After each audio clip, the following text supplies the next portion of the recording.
আলহামদুলিল্লাহ।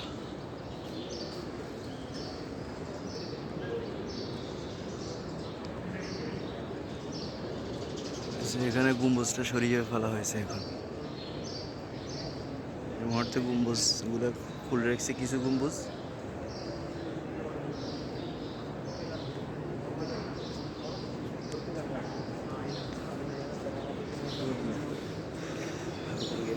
সামনে দেখতে পাচ্ছেন মসজিদে নববীর মূল অংশ।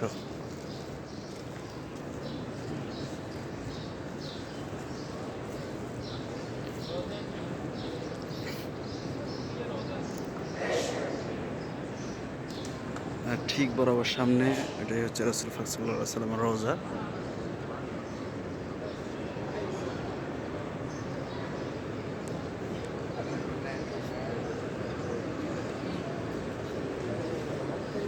যারা ভিতরে ঢুকতে পারে নাই তারা সর্বপ্রথম এখানে আসি জায়গাটা দখল করে।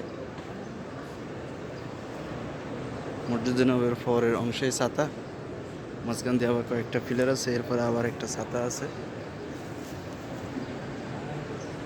এই জায়গাটা হচ্ছে মিডল মসজিদে নববীর মধ্যখানে।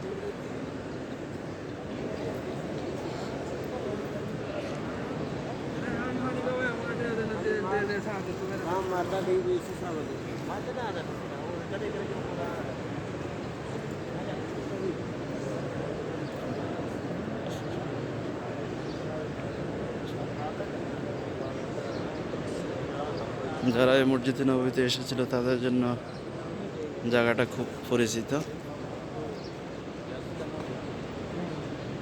আর যারা আসতে পারে নাই তাদের খুব আগ্রহ কবে সরাসরি এই জায়গাটা দেখতে পাবে, সোনার মদিনা।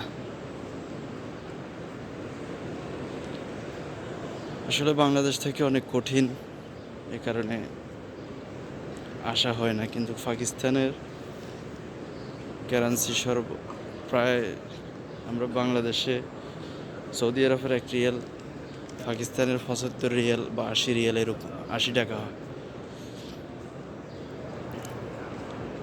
আর আমরা বাংলাদেশে বর্তমানে 31 টাকা বাড়তে আছে, বেশি এখন তো পরিস্থিতি ভালো না, তার একটু বেশি হতে পারে।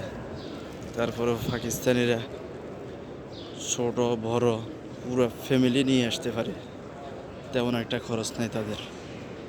সৌদি 2000 রিয়াল হলে তারা চলে আসতে পারে অনায়াসে। বাংলাদেশে প্রায় 4-5 হাজার রিয়াল লাগে যে সৌদির একটা উমরা ভিসা করতে।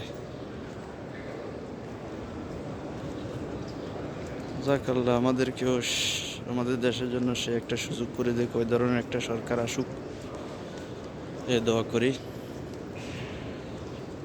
আর যারা দেশের মানুষ উপর অত্যাচার করতেছে, যেই করতেছে তাদের উপর, তাদেরকে হয় হেদায়েত দান করুক, না হলে মসজিদে নববীর বা আল্লাহ রাসূল সাল্লাল্লাহু আলাইহি ওয়াসাল্লামের উসিলে তাদেরকে ধ্বংস করুক।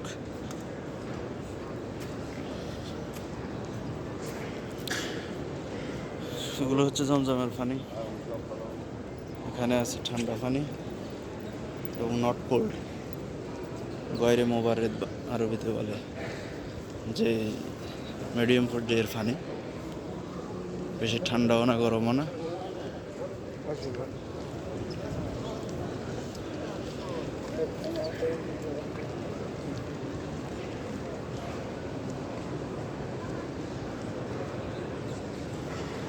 ফুল হয়ে যাচ্ছে,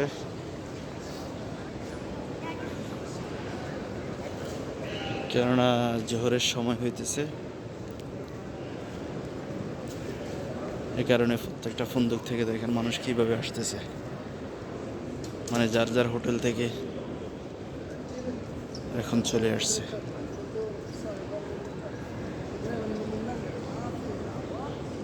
ধন্যবাদ। ভিডিওটা ভালো লাগলে লাইক, কমেন্ট এবং শেয়ার করবেন।